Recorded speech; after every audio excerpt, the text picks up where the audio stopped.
Assolutamente sì. Magnifico. E bentornati su Cajali, il gatto con narghilè. Siete in ascolto chiaramente di Radio La Buona Musica, dalle frequenze e soprattutto dallo streaming.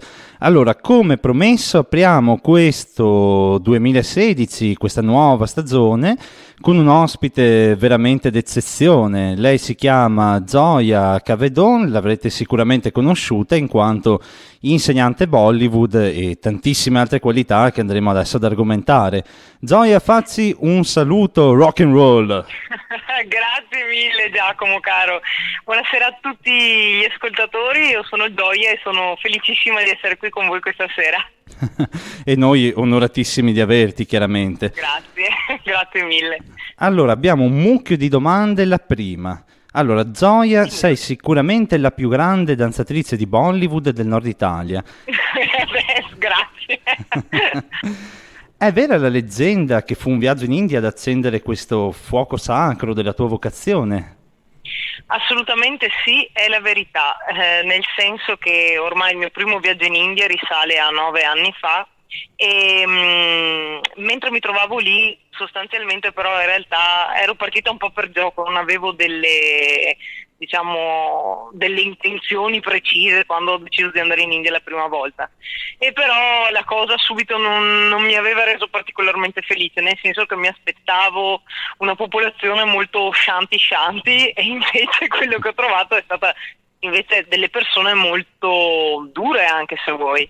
E mentre mi trovavo lì ho conosciuto, dopo una settimana disperata sostanzialmente, queste 3 ragazzine che avevano, fa conto, dai 7 ai 10 anni, e le ho conosciute. Loro hanno iniziato a parlarmi di Bollywood, farmi vedere appunto dei video di Bollywood Dance, e così mi hanno portato a danza con loro. Quindi io ho proprio iniziato con le bambine in classe con loro a studiare i primi rudimenti, diciamo, della danza indiana.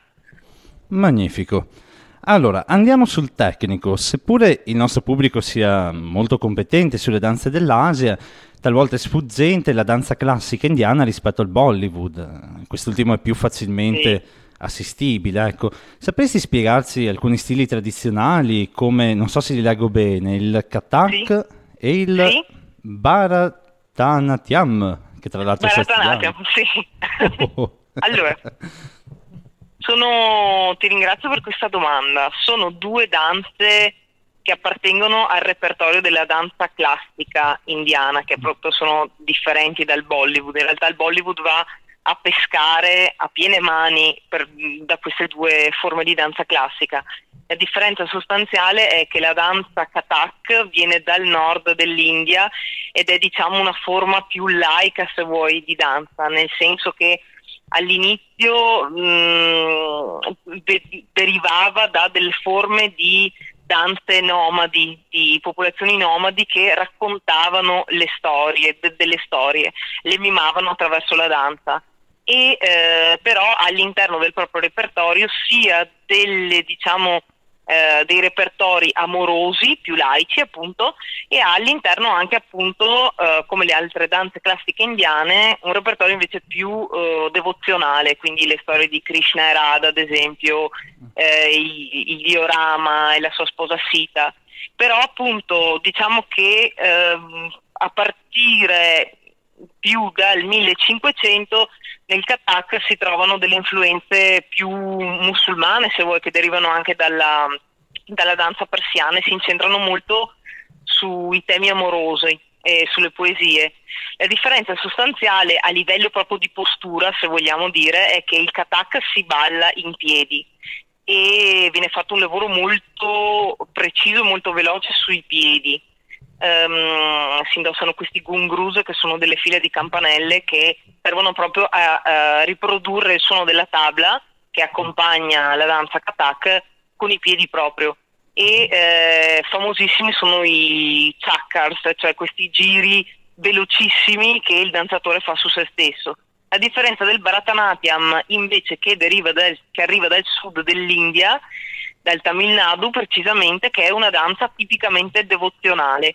Quindi va a pescare appunto da tutto il repertorio delle geste degli eroi induisti, e è diciamo una delle forme più complete di danza classica indiana, nel senso che è un teatro danza, ecco.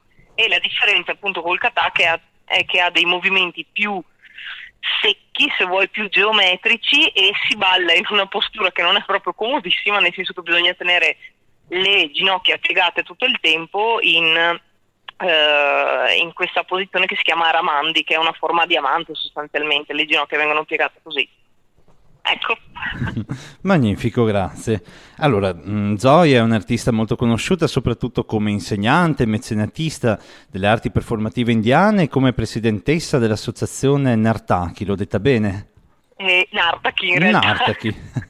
Però non dimentichiamo il suo grande prestigio come attrice. Da Salomè ad Agnese di Dio, che sensazioni si provano in quello che possiamo definire un recitar danzando? Sì, per me quando ho iniziato a fare Bollywood è stato proprio come dire, una conseguenza diretta del fatto di aver studiato recitazione e di aver fatto e di fare anche teatro, nel senso che il Bollywood è proprio una forma di racconto, no? Tutta la danza indiana in realtà serve a raccontare una storia, quindi tu reciti mentre danzi. Quindi per me è stata proprio la fusione perfetta che mi permetteva di fondere, diciamo, quelli che erano i passi danzati con l'interpretazione e la recitazione. Quindi credo che proprio sia stata una cosa abbastanza naturale, non potevo trovare assolutamente forma artistica migliore per unire questi due, diciamo, aspetti che fanno parte poi della mia personalità, del mio percorso di studi. Allora, alleggeriamo un pochino il clima, perché una nostra ascoltatrice, Deborah, è curiosa di conoscere la geografia ed il significato dei tuoi tatuaggi.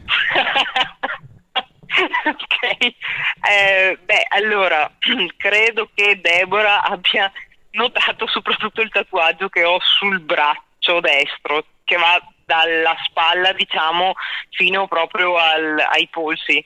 Quel tatuaggio lì è un po' particolare perché è di colore rosso, e infatti tutta la gente poi mi chiede sempre: ma è vero, va via quando lo lavi? Perché ricorda molto il Mendi, quindi il tatuaggio che si fanno le spose indiane prima di sposarsi, appunto. Però il mio no, non va via, è vero.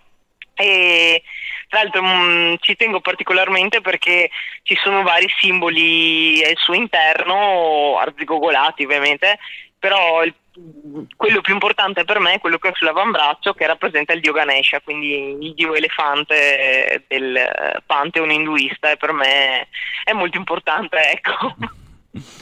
Allora, nel nostro programma c'è una trama a guidare un pochino tutta la puntata. Kajal è un gatto che consola, tiene compagnia, scalda il cuore di una ragazza di nome Aisha, danzatrice del ventre, che come la maggior parte delle Aishe di questo secolo vengono, come dire, giudicate, limitate, vessate, talvolta anche attaccate dal pregiudizio. Cosa ti senti di dire ad Aisha in generale, a queste nostre ascoltatrici? Credo che in realtà, parlando di donne, no? Della mentalità femminile, la più grande nemica di una donna sia proprio se stessa, cioè le proprie paure e le proprie insicurezze. Io quello, diciamo, che mi sento di dire a tutte le Aishe là fuori è che in realtà non importa quanto sembri difficile o faccia paura, ma se si ha davvero un sogno e un desiderio bruciante da realizzare, nessuno in realtà può fermare la realizzazione di questo sogno.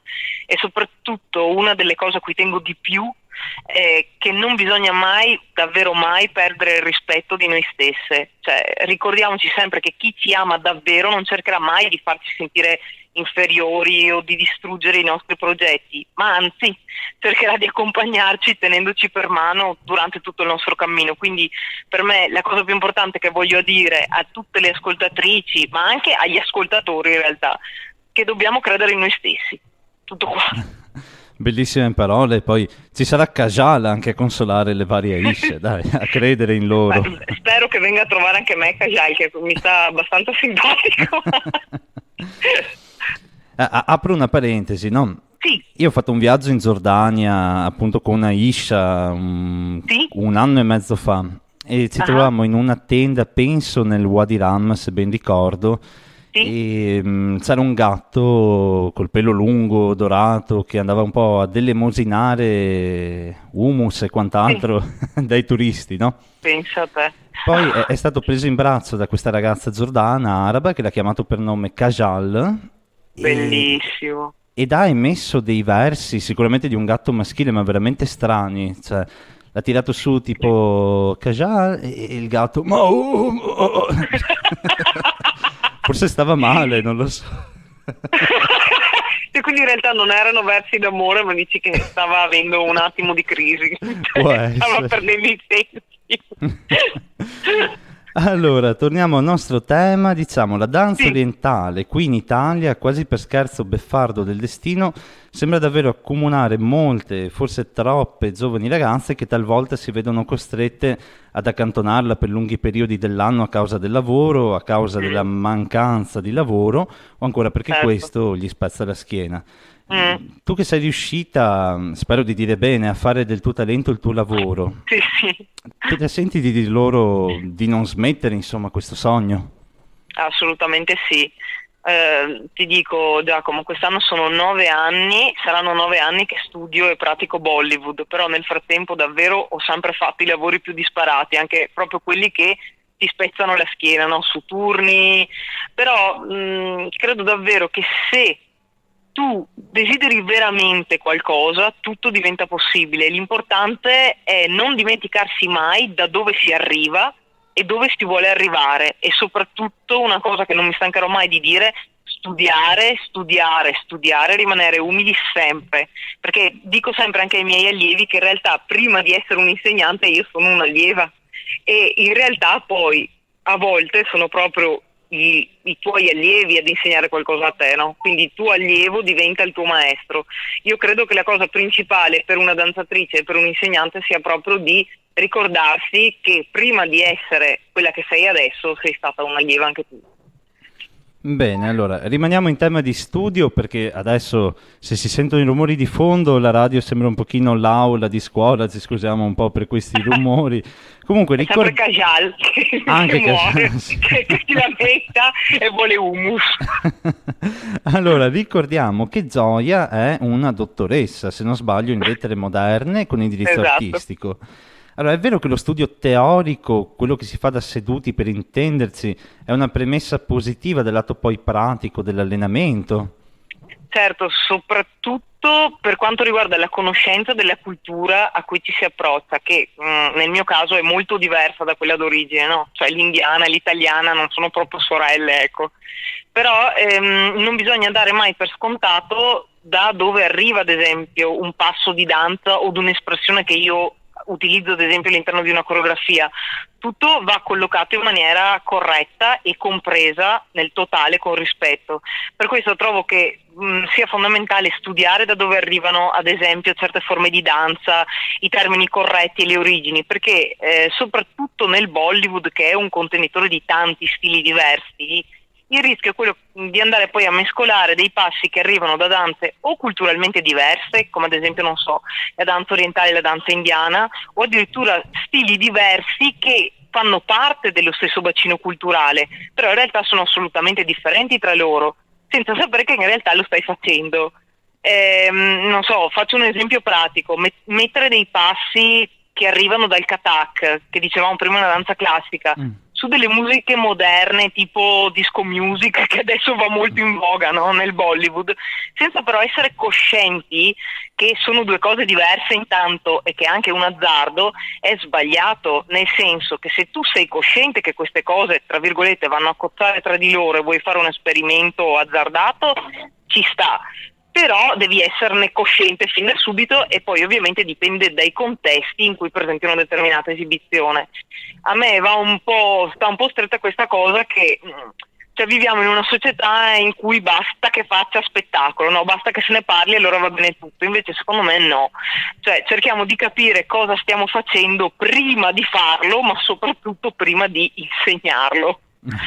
Certo, guarda, personalmente io da amante della danza del ventre non praticata ma assistita, anche Sì, se poi lo mandiamo qui in radio, però il tribal la vedo come una ripresa americana che può portare pericolosamente un pochino a far perdere le origini. Non so se per il Mm. Bollywood ci siano rischi simili. Ma in realtà, sai cosa? Il rischio nel Bollywood è più che altro che ci si improvvisi, no? Cioè, nel senso che in realtà va bene, cioè nessun insegnante nasce insegnante, perché quello che ti dicevo prima, tu è una professione che più fai e più impari, perché appunto ti metti in gioco. Però c'è veramente il rischio, adesso va un po' di moda, anche e soprattutto tra gli insegnanti indiani, di perdere, di puntare più sulle cose, su queste fusion molto hip hop, funky, con queste musiche veramente pompate, no? Molto moderne, e però si perde in realtà quella che è la bellezza poi del Bollywood degli inizi, no?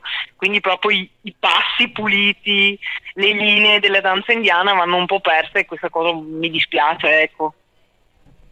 Allora, rimanendo sulla danza del ventre, danza orientale, che sarebbero Sì, sinonimi, credo che abbiamo citato, io sì, leggo che tu sei partita praticandola, ti diletti sì. ancora dal vivo?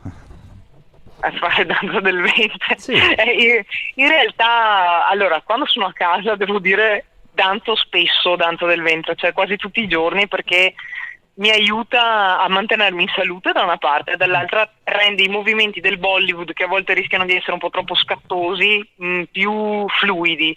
O ad esempio quando, non so, mi trovo a fare delle feste con le mie colleghe, che ne ho moltissime, che sono danzatrici orientali, per stare assieme si fanno dei passi, però ecco, non me la sentirei di fare uno spettacolo in pubblico di danza orientale, primo perché ovviamente il mio cuore è per la danza indiana, però secondo è più importante perché penso che sia importante portare rispetto per il lavoro degli altri, no? Quindi lo lascio fare a chi lo sa fare meglio, insomma, ecco.